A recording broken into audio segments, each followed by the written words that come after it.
오늘 마가복음 2장 18절에서 3장 6절 본문을 가지고 말씀 같이 나누겠습니다. 대한민국은 참 놀라운 나라입니다. 반도체 하나 가지고 지난 10월에 무려 1천억 달러 수출 매출을 올린 나라입니다. 94년도에 100억 불 수출을 했는데 24년 만에 1천억 달러. 우리 지금 환율로 하면 111조가 넘는 돈을 반도체 하나로 벌어들인 겁니다. 이런 나라가 세상에 없다 그랬습니다. 반도체를 제조하는 회사도 탑10 중에 한국 회사가 두 군데나 들어있어요. 삼성과 SK 하이닉스입니다. 그런데 이런 엄청난 매출을 올리고도 이 삼성이나 SK는 별로 표정이 밝지 않습니다. 왜냐하면 이제 반도체가 서서히 쇠퇴기로 들어섰기 때문입니다.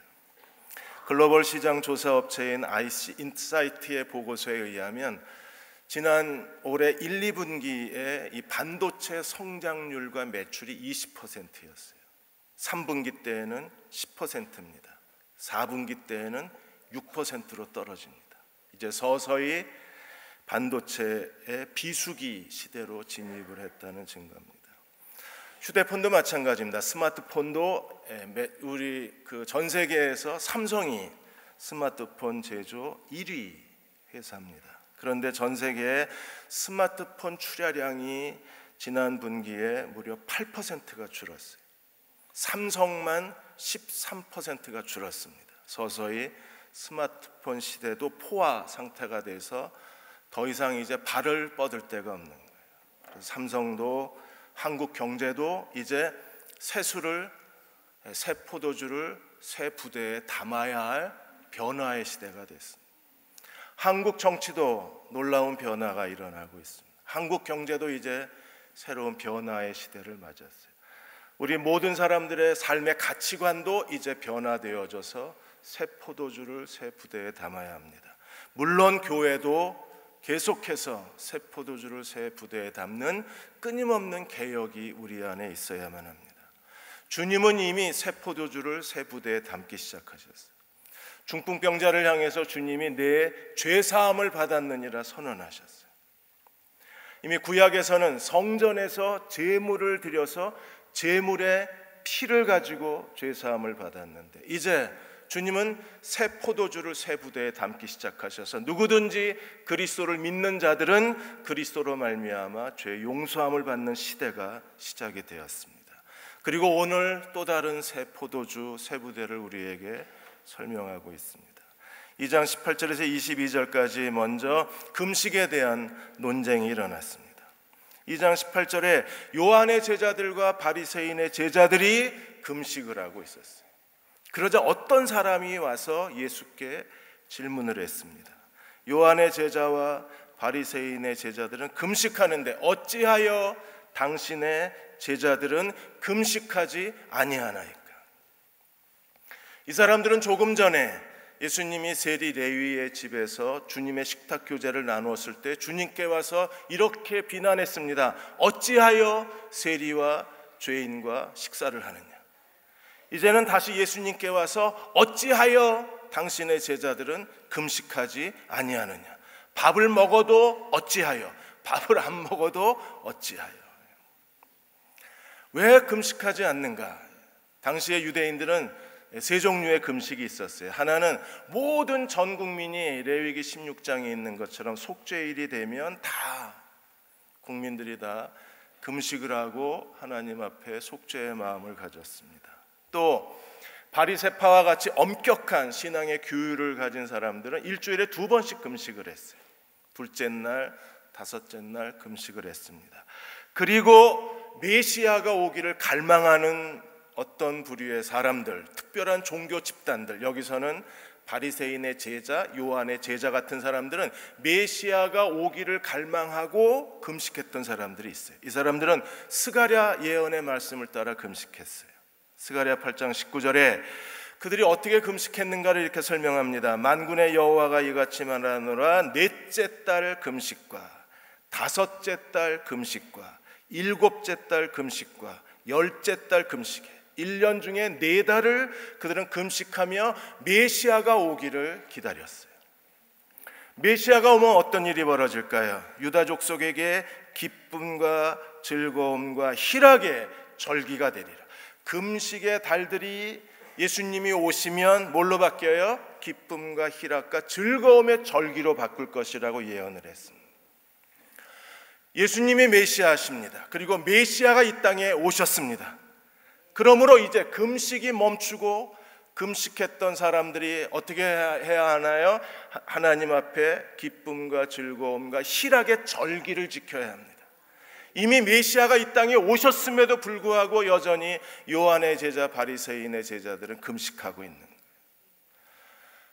금식의 목적의 의미를 그들은 깨닫지 못하고, 메시아가 이미 오셨다는 이 시대적 분별력을 갖지 못하고 그들은 여전히 금식하는 것 자체에 매달리고 있는 거예요.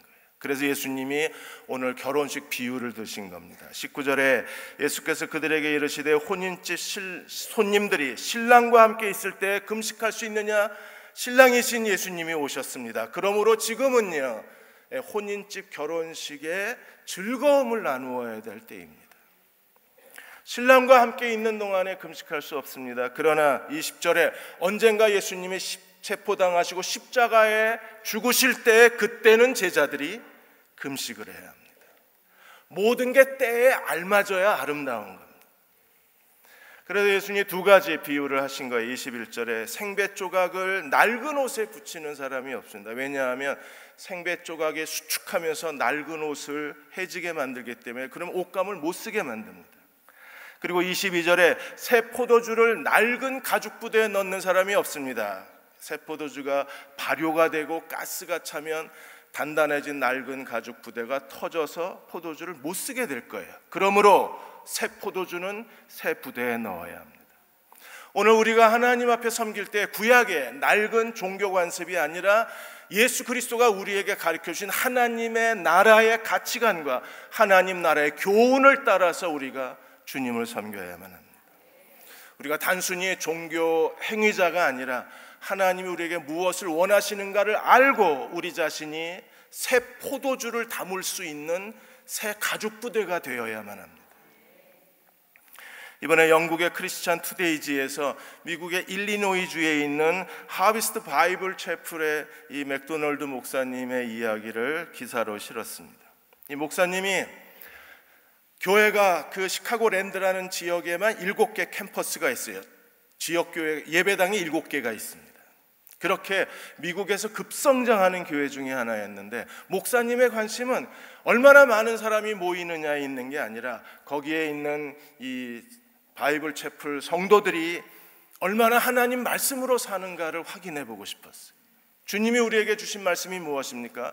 하나님을 사랑하는 사람은 내 이웃을 내 몸과 같이 사랑하라. 하나님은 어떤 분이신가요? 자비로우셔서 악인과 선인에게 햇볕과 비를 주시는 하나님이십니다. 주님은 어떤 분이셨나요? 너희 중에 지극히 작은 자 하나에게 한 것이건 내게 한 것이라고 말씀을 하셨어요. 그래서 맥도널드 목사님이 노숙자로 변장을 했습니다. 하얀 가발, 머리 가발을 쓰고 수염을 붙이고, 그리고 허름한 노숙자 복장에다가 카트를 끌고, 그리고 사람들에게 동전 구걸할 수 있는 컵을 하나 놓고 예배당 앞에 앉아 있었어요. 아무도 목사라고 생각을 못했습니다. 처음에 교인들의 반응은 그냥 무심하게 지나쳤어요. 그러다가 몇 주가 지나자 이제 사람들이 관심을 보이기 시작하고, 사람들이 와서 기도해주고 물을 갖다 주기도 하고 음식을 갖다 준 사람도 있고 커피를 갖다 주는 사람도 있고, 그리고 따뜻하게 그 교회에 가서 예배 드리자고 말하는 사람도 있고, 부모들이 지나가다가 아이들한테 돈을 주고 그 컵에다가 이 사람에게 따뜻함을 베풀어 주게 하는 그 모습을 보고 맥도널드 목사님이 그제서야 뜨거운 눈물을 흘렸어요. 예배 시간이 됐습니다. 노숙자 복장 그대로 예배당에 들어갔어요. 카트를 끌고. 그리고 그 모습 그대로 강단에 섰습니다. 모자를 벗고 가발을 벗고 턱수염을 벗고, 그리고 설교했을 때 교인들은 정말 큰 충격을 받았어요. 신앙의 본질이 무엇입니까? 우리는 새 포도주이신 그리스도를 담을 가죽부대인가요? 유대 종교 지도자들은 여전히 낡은 가죽부대였어요. 그들은 새 포도주를 담을 만한 신앙이 마음이 열려 있지도 않고 하나님 말씀에 대한 깨달음도 없었어요. 오늘 우리는 하나님 우리에게 무엇을 원하시는가를 깨닫고 하나님 앞에 진실의 새 가죽부대가 되어야만 합니다. 두 번째로 23절 28절에서 첫 번째 안식일 논쟁이 일어나요. 23절에 보시면 안식일에 예수께서 밀밭 사이로 지나가실 때 예수님이 걸어가시기 힘들까 봐 제자들이 이삭을 자르며 길을 열었어요. 이삭을 먹은 게 아니라 그냥 길을 만들기 위해서 이삭을 손으로 잘랐습니다. 그런데 이 모습을 보고 바리새인들이 예수께 말하되 저들이 어찌하여 금식 안 한다고 어찌하여 금식 안 하느냐고 그렇게 외쳤던 사람들이 다시 와서 어찌하여 안식일에 하지 못할 일을 하느냐고 예수께 질문을 했습니다. 그들은 잘못 알고 있었습니다. 신명기 23장에 보시면 25절에 안식일에 도구를 이용해서 이삭을 추수하게 못하게 돼 있지 손으로 이삭을 자르는 건 안식일 어긴 게 아닙니다. 근데 바리새인들은 예수님이 뭔가 움직이기만 하면 그들은 비난을 하고 있는 거예요. 도구를 쓰지 않았습니다. 손으로 이삭을 잘랐습니다. 그럼에도 마치 예수님이 안식일을 범한 것처럼 그들은 예수께 와서 비난을 했습니다. 왜 유대인들이 이렇게 안식일에 민감한 백성이 됐을까요? 결국 안식일 논쟁 때문에 그들은 예수님을 죽이려고 살해 음모를 꾸미게 되고 결국에 예수님을 십자가에 못 박은 거예요. 역사적 배경이 있습니다. 주전 167년에 시리아의 그 안티오쿠스 에피파네스가 유대 땅에 할례와 안식일 금지령을 내렸습니다. 유대인의 가장 중요한 두 개의 심장이 무엇입니까? 하나가 할례 언약이고 또 하나가 안식일 언약입니다. 가장 신앙의 핵심인 할례를 금지하고 안식일을 멈춰버린 거예요. 그러자 주전 168년에 마카비 혁명이 일어나서 이 안식일 금지했던 시리아 황제에 대해서 그들이 민중혁명이 일어난 겁니다. 그리고 이스라엘은요 점점 더 안식일 숭배 나라가 됐어요. 하나님이 이스라엘을 통치하시는 게 아니라 안식일이 지배하는 나라가 돼버리고 만 겁니다. 그래서 오늘 예수님이 이 잘못된 안식일의 세계관을 완전히 깨트리시고 새 포도주를 새 부대에 담고 계신 거예요. 주님이 이 사람들한테 두 가지 예를 들었습니다. 25절에 제일 먼저 다윗의 예를 들었어요. 다윗이 자기가 시장할 때 먹을 것이 없어서 굶주렸을 때 다윗이 어떻게 했나요? 26절에 아비아달 대제사장 때 하나님의 전에 들어가서 제사장 외에는 먹을 수 없는 진설병을 제 대제사장이 다윗에게 줘요. 이 진설병은 제사장 떡입니다. 하나님의 거룩한 떡이에요. 제사장 외에는 이 떡을 먹지 말라고 율법에 규정했습니다. 그럼에도 대제사장이 다윗에게 이 떡을 주어 먹게 한 거예요. 그리고 다윗만 먹었나요? 일행들에게 주어서 다윗을 따랐던 사람들도 이 진설병을 먹었습니다. 그런데 하나님이 그 다윗과 따르는 일행과 제사장 아비아달을 책망하지 않으셨어요. 그들은 분명히 율법을 어겼습니다. 그러나 율법을 어기지 않았습니다. 제사장의 거룩한 떡이라 할지라도 배고픈 자에게 주는 것이 하나님의 자비입니다. 더 중요한 것은요, 다윗은 하나님의 기름 부으심 받은 왕이었습니다. 하나님이 기름 부으신 왕으로서의 권위가 있었기에 다윗이 그 떡을 먹어도 하나님 앞에 범죄 행위가 아닙니다. 하나님의 기름 부으심의 권위가 있는 거예요. 예수님은 메시아로 오셨습니다. 하나님이 기름 부으신 구원자로 오셨어요. 오늘 찬양대가 찬양한 것처럼 주님은 단 한 번 죽으시기 위해서 이 땅에 오신 하나님의 아들이십니다. 그 하나님 아들의 권위가 있으시기에 그 예수님의 권위를 따르는 그의 제자들이 혹시 안식일을 범했을지라도 안식일을 범한 게 아닌 거예요. 또 하나 중요한 사실을 말합니다. 창조의 원리를 설명했어요. 27절에 안식일이 사람을 위해서 있는 것이 아니요 사람이 안식일을 위해서 있느니라. 유대 종교는 완전히 사람이 안식일을 위해 존재하는 그런 안식일 숭배 종교 체계를 만들어 버렸어요. 뒤집어 엎어버리시는 겁니다. 사람이 안식일을 위해서 있는 게 아니라 안식일이 사람을 위해서 있다는 그들의 신앙 자체의 관념을 다 뒤집어 엎고 계신 거예요. 우리도 기억해야 합니다.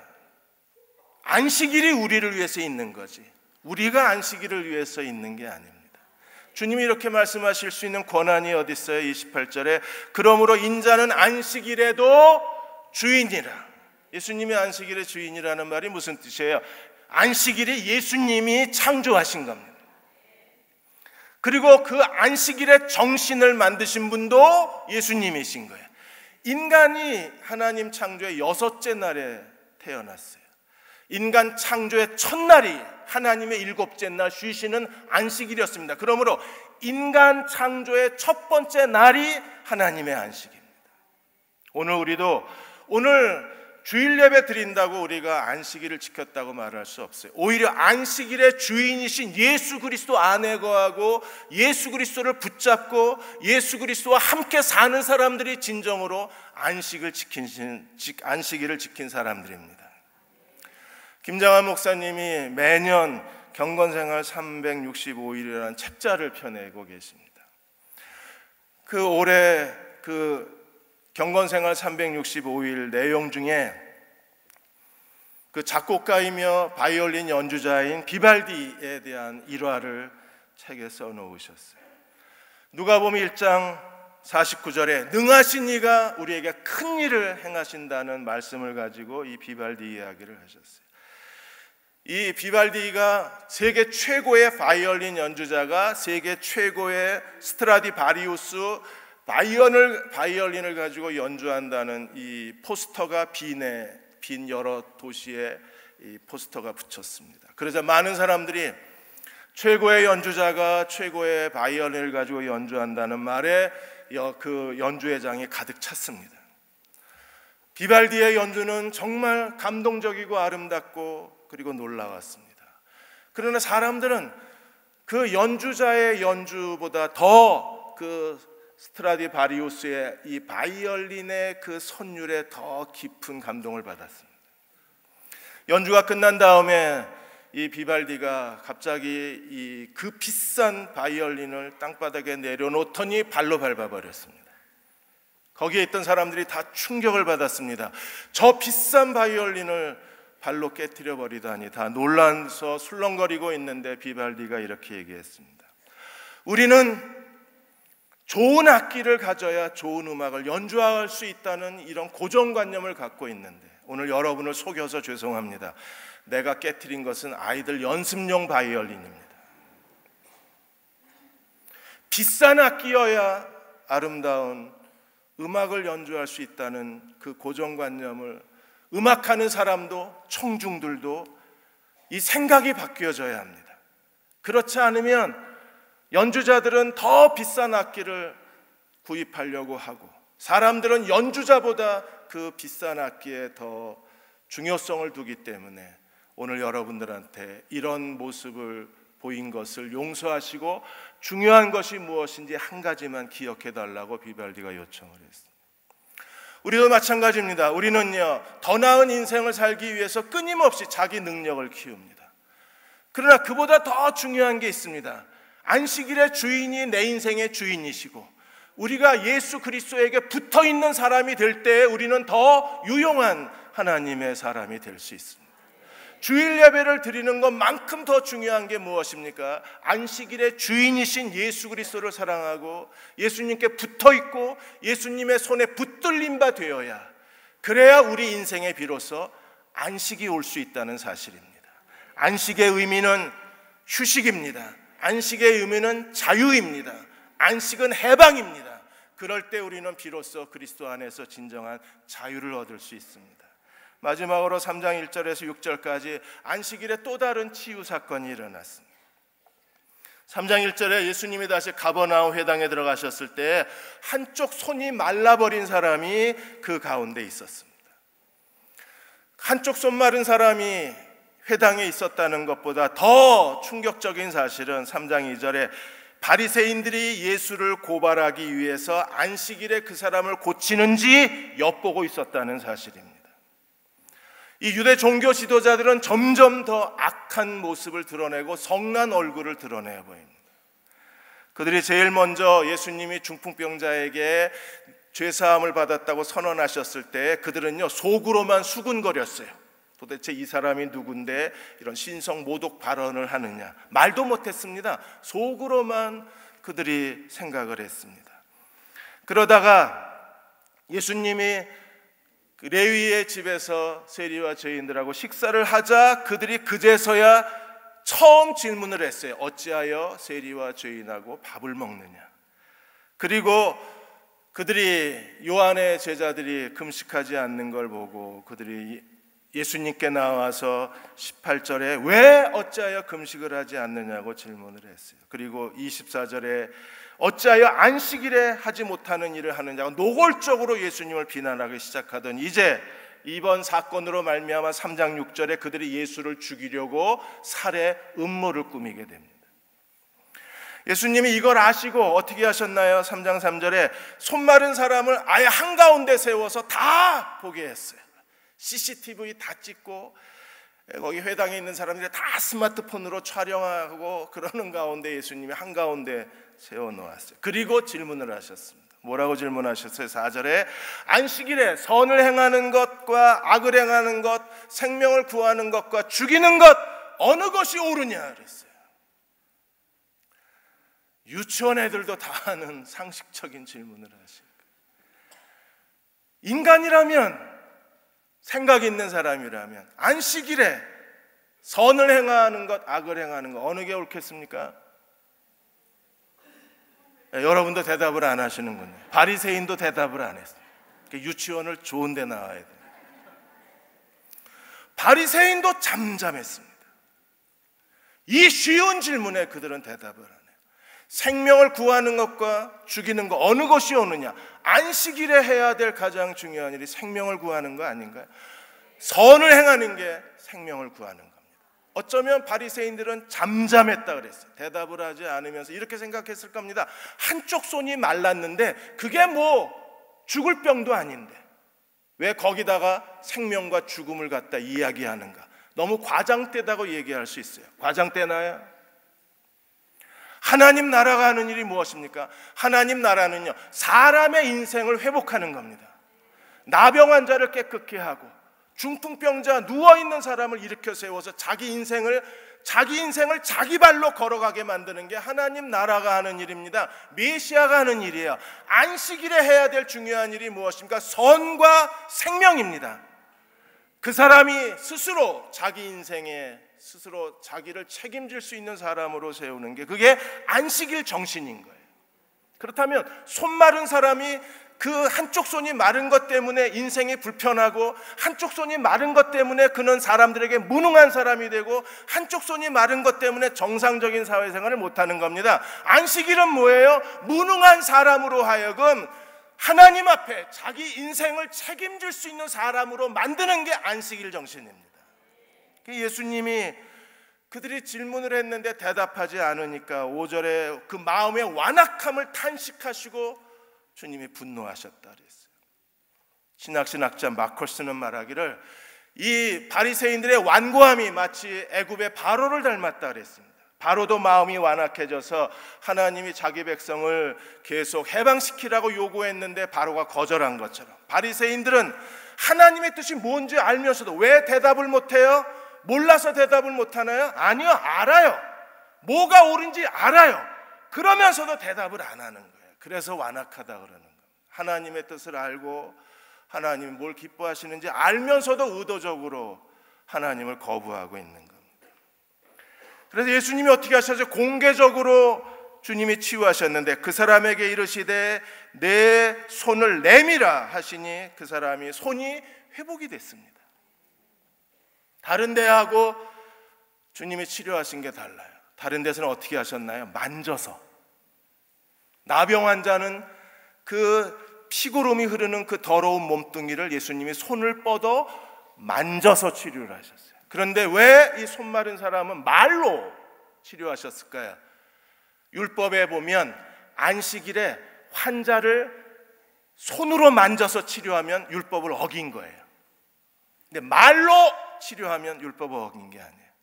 주님은 그 바리새인들 앞에서 율법을 지키면서 율법에 참된 안식일의 정신, 사람을 온전케 하는 게 안식일이라는 사실을 그들에게 보여주신 겁니다.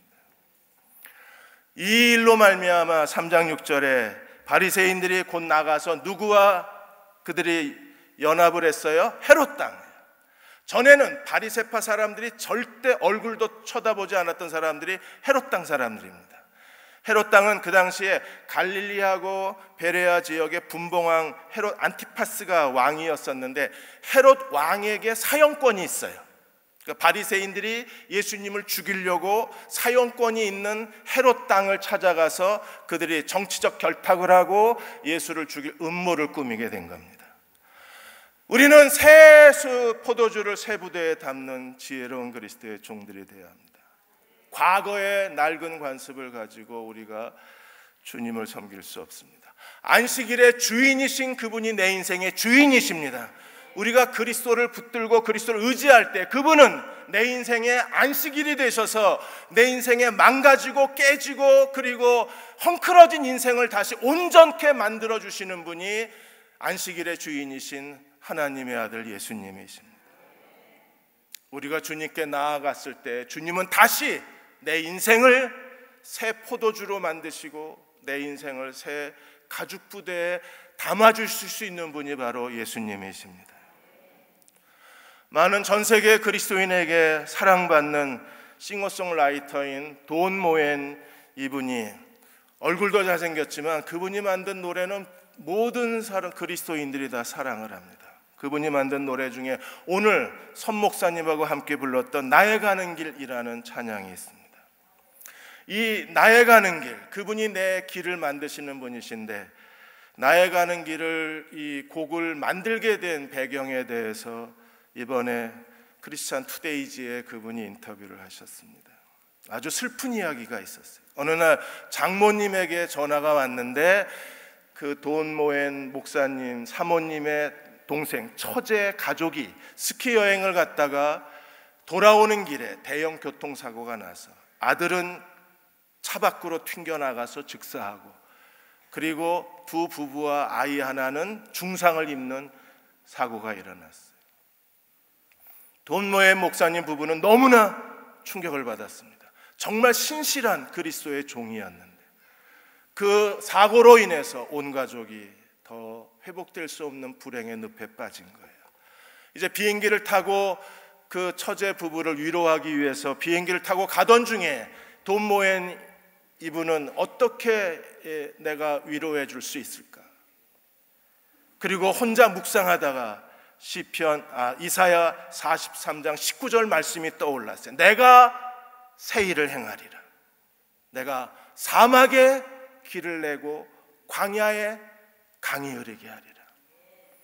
처제네 가족은 사막이 됐어요. 광야가 되어버렸습니다. 이제 사람이 살 수 없는 절망의 땅이 되어져 버렸습니다. 갑자기 하나님이 그 찬양을 돈 모엔 이분한테 워십 리더한테 주신 거예요. 그는 이 비행기 안에서 이 곡을 만들었습니다.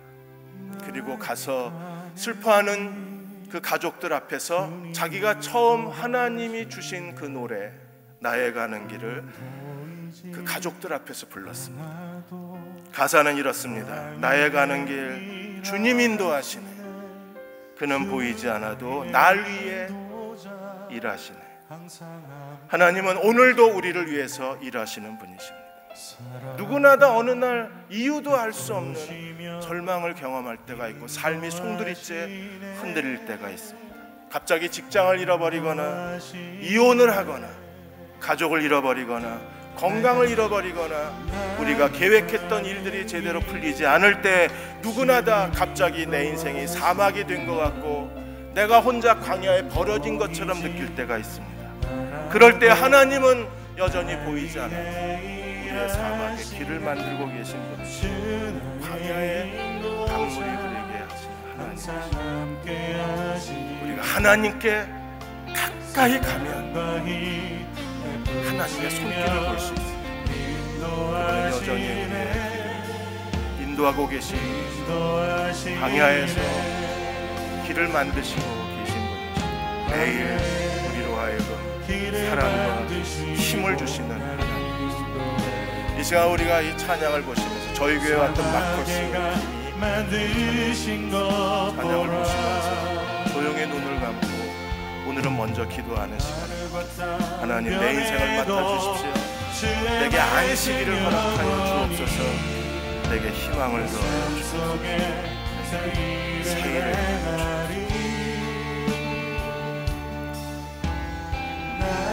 가는 길 주님 인도하시네. 그는 보이지 않아도 날 위해 일하시네. 주의 인도자 항상 함께 하시네. 사랑과 힘 베푸시며 인도하시네.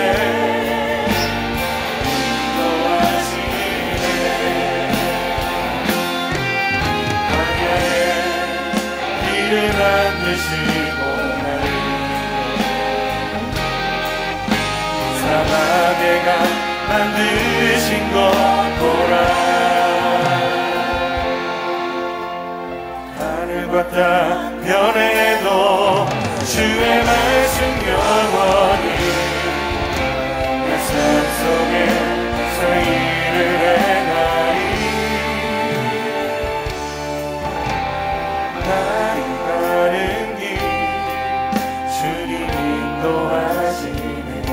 그는 보이지 않아도 날 위해 일하시네. 주의 인도자 항상 함께 하시네. 사랑과 힘 베푸시며 인도하시네. 우리 한 번 더 고백할까요? 나의 가는 길.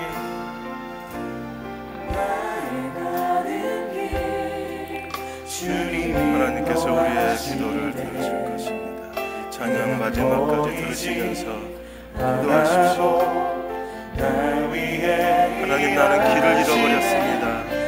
길이 보이지 않습니다. 나는 무엇을 해야 할지 모르겠습니다. 나를 인도해 주시옵소서. 나를 인도하여 주옵소서. 사랑과 힘 베푸시며 인도하시네.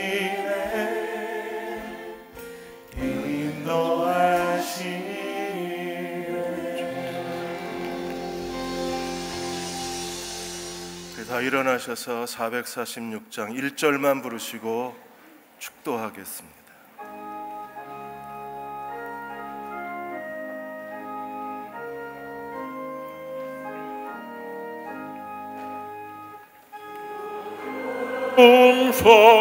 성회에는 더 기쁨 없도다. 날 사랑하신 주 늘 계시옵소서. 기쁘고 기쁘도다. 항상 기쁘도다. 나 주께 왔사오니 복수 없소서.